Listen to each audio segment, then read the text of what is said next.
Hey y'all, Hi guys, I'm Genevieve, Positive Peach, I'm Alex, joyfully rare, and this is and this is Positively Positively Walking Walking with with Mito. Mito.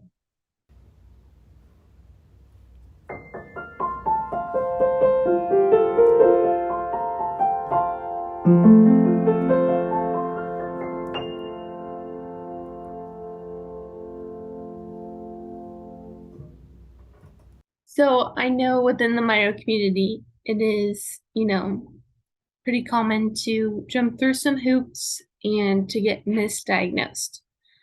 Do you have anything to say about that or any advice for somebody who's been misdiagnosed? So,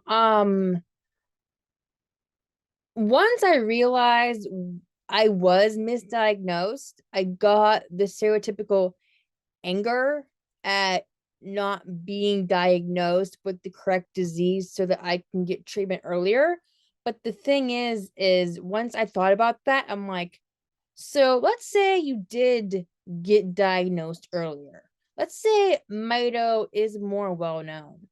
It really wouldn't have, there really isn't a treatment for what I'm going through. The only treatment, the only cure is physical therapy. So I guess the only thing that I could gain back is more function because the thing with atrophy in our cases for like mito, once things are atrophied, you really can't get them back. Like to me, like I I walk just same as I did whenever I was younger. Whenever I can walk, like whenever I'm like warm and like I've been walking for like a while, like a couple of hours, the muscles are used to doing that, so they do it on their own. But when I catch myself in like a mirror or like the reflection in like a door, I'm like, is that the way I walk? I'm like, oh, that's because of all of the, well, for one, you don't have the muscle strength in like your hips that you probably used to, and you probably have lost some over the years because you weren't diagnosed as like at the age of like 10. So for those 15 years, anytime that like because I think for me, my mito got bad whenever I hit puberty. So for those years between the ages of like about 12 and 15, any atrophy that occurred between then, there was really nothing I could have done because I didn't even know what mito was myself. It's not that I could have been like, doctors, this is what is going on. It's not CP, it's Mito. I didn't know what Mito was. So how can I advocate for myself if I didn't know what I was advocating for? So at first I was a little bit angry and I'm still kind of I want people to get diagnosed correctly the first time, but misdiagnosis happens. And I'm just lucky in that nothing got damaged in the process. Like I wasn't mistreated. I didn't like not get the correct medication and it sent me into like a mental rehab. None of that happened. I just once I realized that's what was going on, I'm like, I should have been diagnosed correctly the first time. But yet again, if I had, there wouldn't have been anything I could have done. And two, misdiagnosis happens. I mean, I I'm just lucky that nothing happened and that I wouldn't have a reason to like sue a doctor. Like it's not like I died prematurely because I guess I didn't get cancer treatment or something of that nature. I'm just lucky nothing happened. But doctors aren't like gods. They don't know everything. We have to treat them with like a little bit of like a gentle touch sometimes. They're people too. I get so like fed up whenever people are like mad at doctors. I'm like, doctors can only do so much. Now, when doctors knowingly do something wrong, that's a different story. But um yeah, I'm for the misdiagnosis community being as angry as they are because they have the right to be, but I wasn't really in that headspace at the time. So when you get diagnosed with Mito, what is kind of the general, you have Mito, here's what to expect, you know? That's the tricky part for me. So I have a fairly rare case of Mito. I don't have one of the more popular kinds like Milos or Lees. They don't even have a great acronym for what I have. I have mitochondrial neuropathy ATP deletion, and that's kind of the that only really that only really covers a part of what I deal with. But I think that with me, they try to put so many things into a box, but there are still so many variables of things that could go wrong. Now, this is something I didn't explain in the first part, but like this is like a big um factor of what could happen with my mito and what I can expect. For some mito patients who have centralized in certain areas, they have they'll have 60% mito. So they will have all of their cells in their heart. 60% of the cells in their heart are damaged, but only those 60. It can't get more, it can't get less. It's so they have a 60% chance of having a heart attack or heart failure. So they have to regularly see the cardiologist. For me, I have mitochondrial disease 100% in every cell of my entire body. So anything could happen. It's why all the muscles in my body are affected. All the nerves are affected. And currently my bladder and my eyes are affected. But at any point I could go into like cardiac arrest. I could go into kidney failure. So we're always kind of like on alert, but not. Because for me, if I lived every single day like on alert, I wouldn't leave the house. I wouldn't get up. I would just be like this big ball of like anxiety. But like, what's the point of that? So I really can't gauge what to expect because everything could go wrong. Um so that's where like and that's kind of similar to the boat that you're at. Like you could be breaking down muscle at any point in time, but you kind of know what to expect. Yeah, and I understand like my heart could stop at any point, right? My cells are affected in a multi-system, multi-organ way. And it's where there's that when I was diagnosed and from other FAOD patients, there's the within the box known things, the limit your fasting times, eat a low fat diet. Here's some things you can do, up your sugar, up your protein, things like that. And go to the hospital and get this treatment whenever you're in crisis. And then there's what I call like a puzzle without a box. And so you're trying to put all these pieces together, but you don't have a picture of what you're trying to assemble, and it's those things that are okay, well, I'm going to go to the cardiologist once a year, more frequently than that sometimes because we're checking for things. We're a on alerts, but in a low key level, and it's like this. We're going to check in. We're going to do our due diligence. We're going to do what we can because I could have heart failure. I could have cardiomyopathy. It's like these different things that could go wrong with these different organs.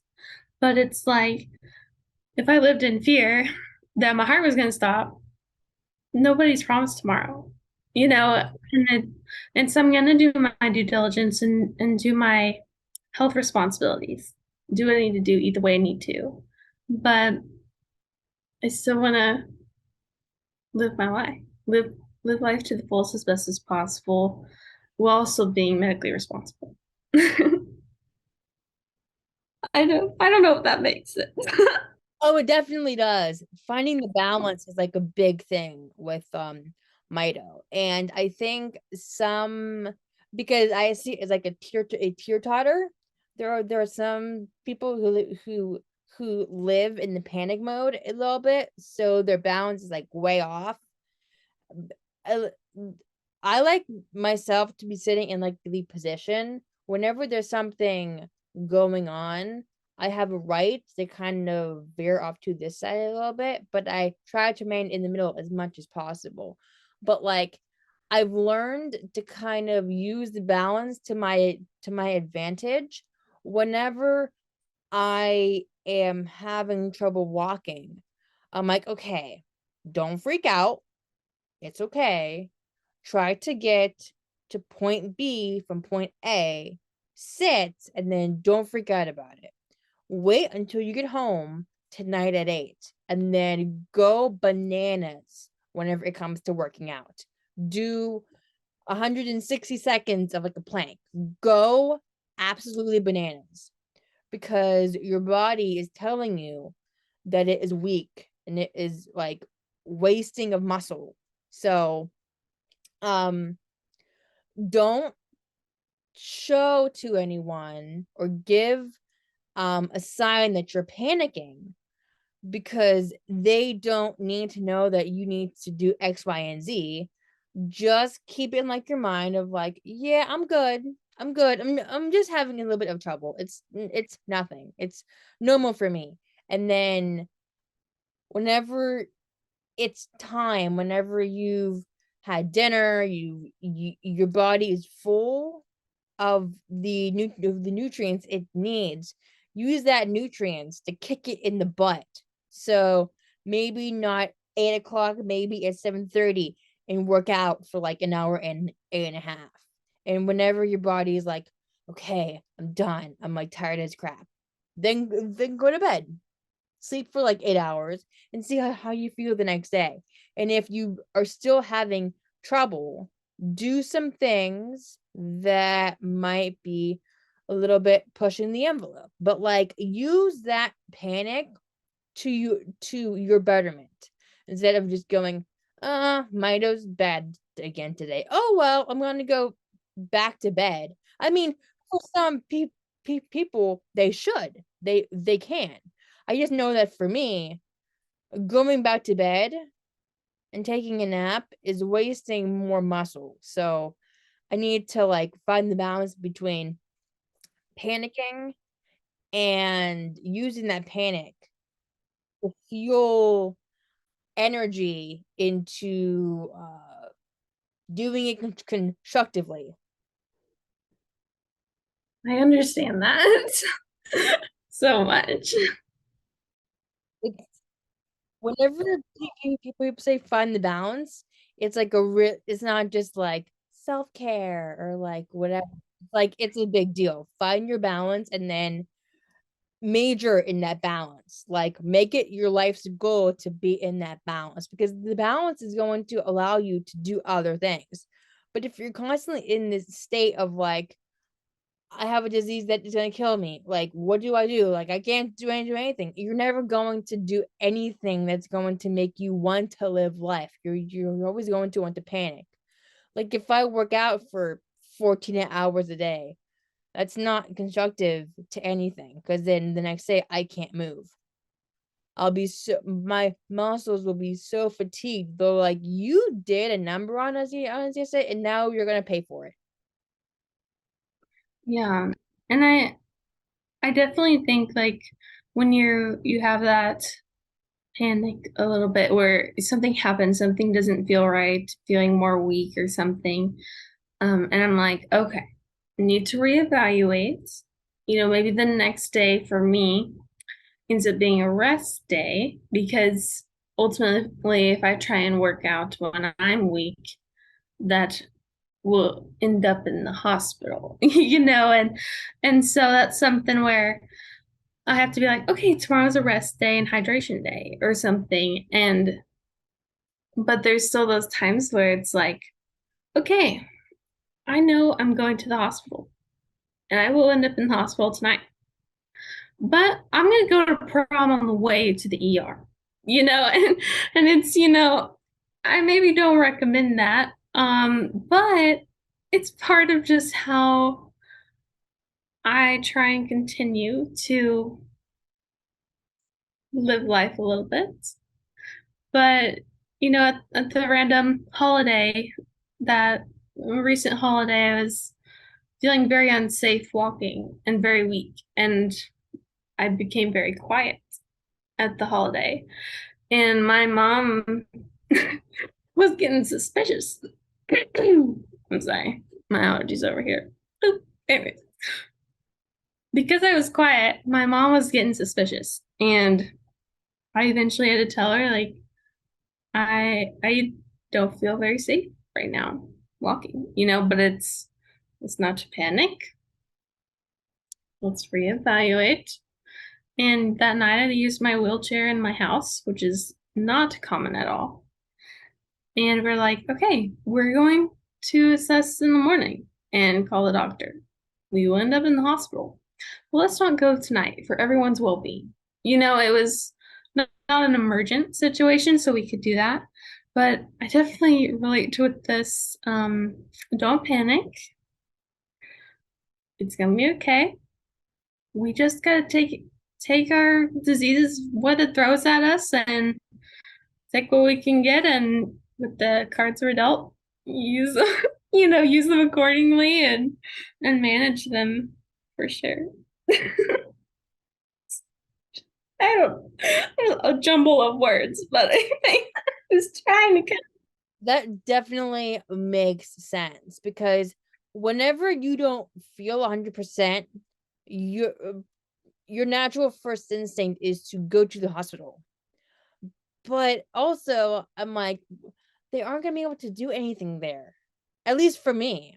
I mean, in your case, they can give you dextrose, but if they would just be like putting a perfectly healthy body with more sugar, like that wouldn't really help. It's just that my muscles that day, I just can't feel them. And usually, this is going back to like stuff that we have said before, but like laying out in the sun helps my muscles. Sometimes I'm like a little plant. I'm like, I just need a little sun. um, or and sometimes it's just using them.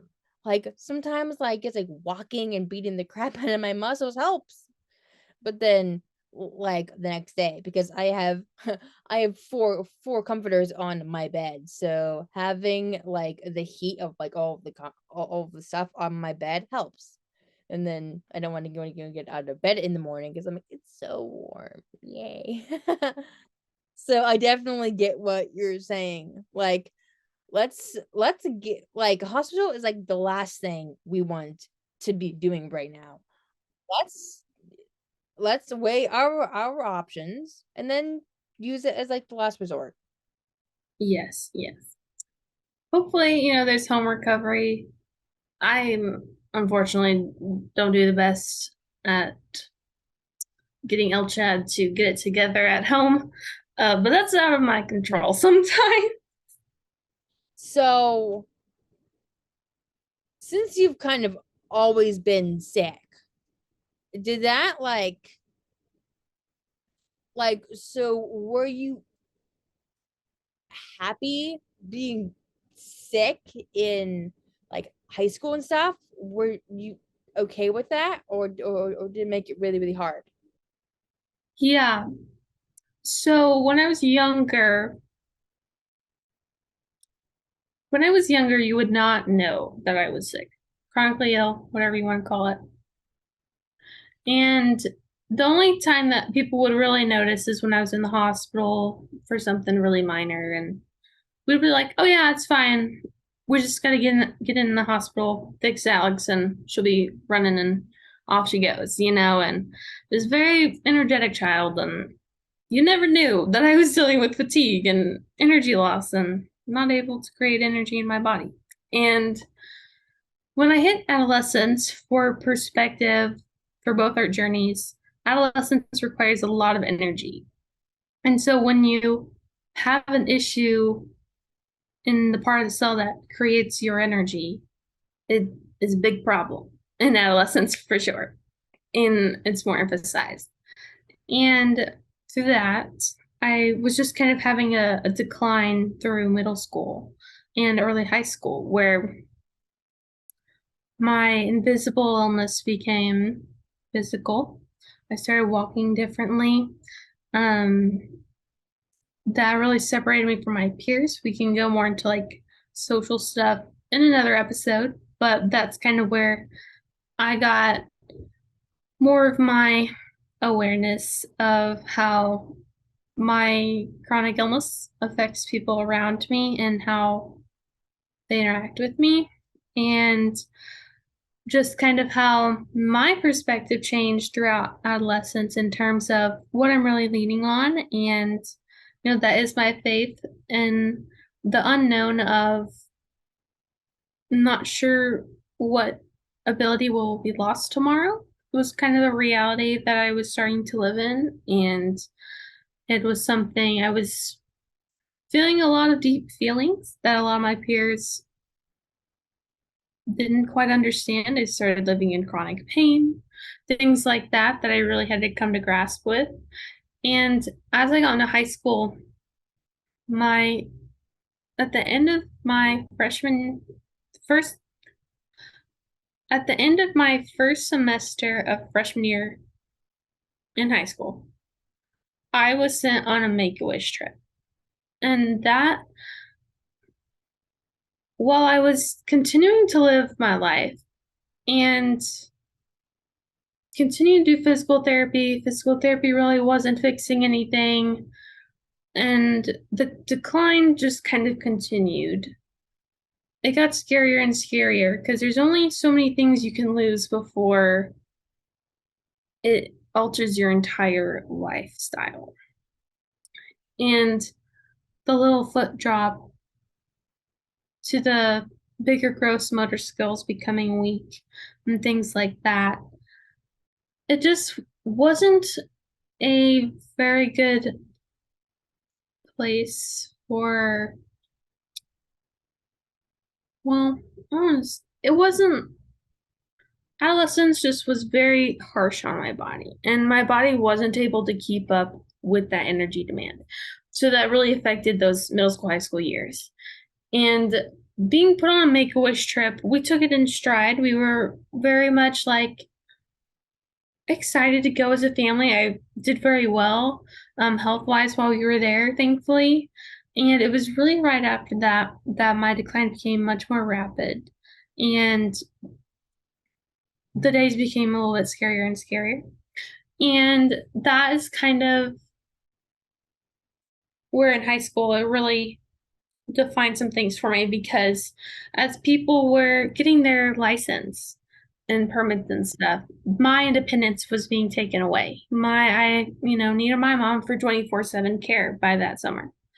And my entire sophomore year of high school, I did school from home because I was doing 3 therapies a week and I was stuck in a wheelchair every day, all day.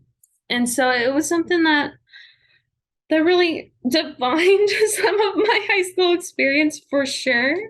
I think I built back a lot, and the goal was college, but through my upperclassmen years, I was able to do the things I really love to do, like marching band and things like that, in an adaptive way.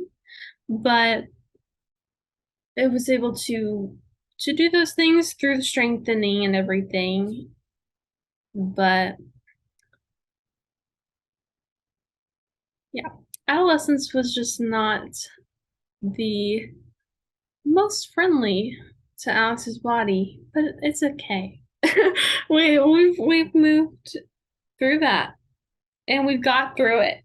And that's what matters. And I hope that answers your question. It definitely does. I definitely can relate to the driving thing.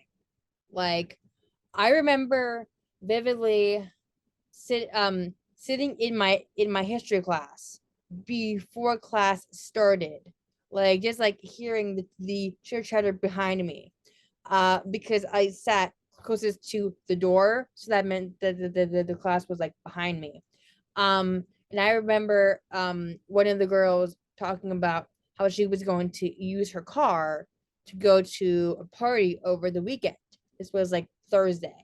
I'm like, and I had just been diagnosed, I think, a year ago, so a year prior to.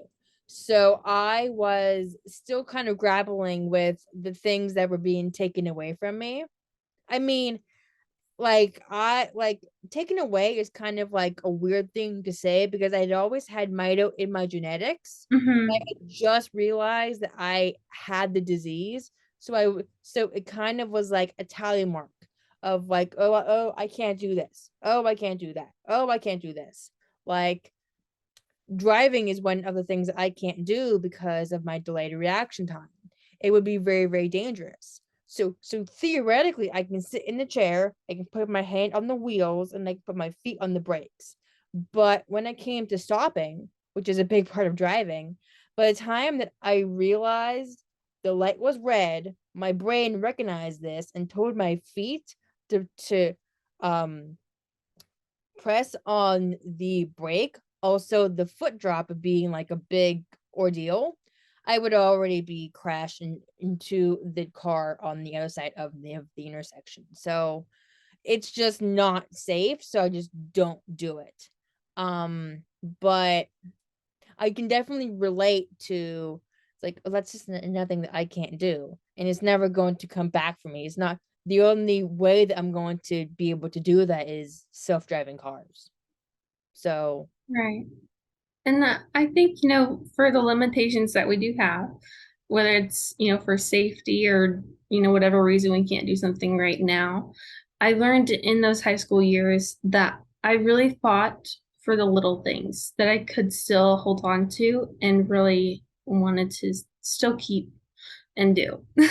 And sometimes it was fine to a fault in terms of, you know, people told me my life could be so much easier if I didn't try and fight for those higher level coursework or things like that. Or, band is very active and it takes a lot of effort. But I was like, but I love it, and so I really learned how to advocate and fight for those little things in that time. And coming to an understanding that I can't do everything. I'm going to have limitations for whatever reason, but I can still find within those limitations how to find my best quality of life. absolutely. Okay. Because I can only imagine like being entirely wheelchair bound. Because I hate the wheelchair. Because whenever like if you have to sit in a wheelchair, people kind of forget about you because you're here and everyone's way up here. And they kind of forget to like lean down and ask what your opinion is. They kind of carry on as if you're not there. And if you're wheelchair bound and you can't get up or you have to like hitting people in the chest to be like, I'm still here. Like ask my opinion. But then you don't want to be needy or be like, hey, I'm still here and be like a little like pest. At least that's how I felt. I don't know how you felt about it. So I couldn't imagine being 100% wheelchair bound all the time. It's why I really resist the wheelchair. I have a lot to say about it, which we can save for another episode, but for now I'm no longer wheelchair bound. I'm living independently at college while navigating with certain accessibility equipment, including a wheelchair, a walker, and a scooter. But I can relate on depending on what equipment I am using, it does affect social interactions and the environment that I'm in. Whether I'm in my wheelchair, I'm much lower than where the conversation is happening, or I'm on my scooter, which is much higher, and I'm eye level with people. It's definitely a different experience for sure. Um, I love making all them fun colors and yellow and pink and fuchsia, whatever it needs to be to make it fun and express my personality. But yeah, we could definitely talk about navigating with equipment for sure. Thanks for listening. You can check us out on all social media platforms. And we hope you continue walking with us.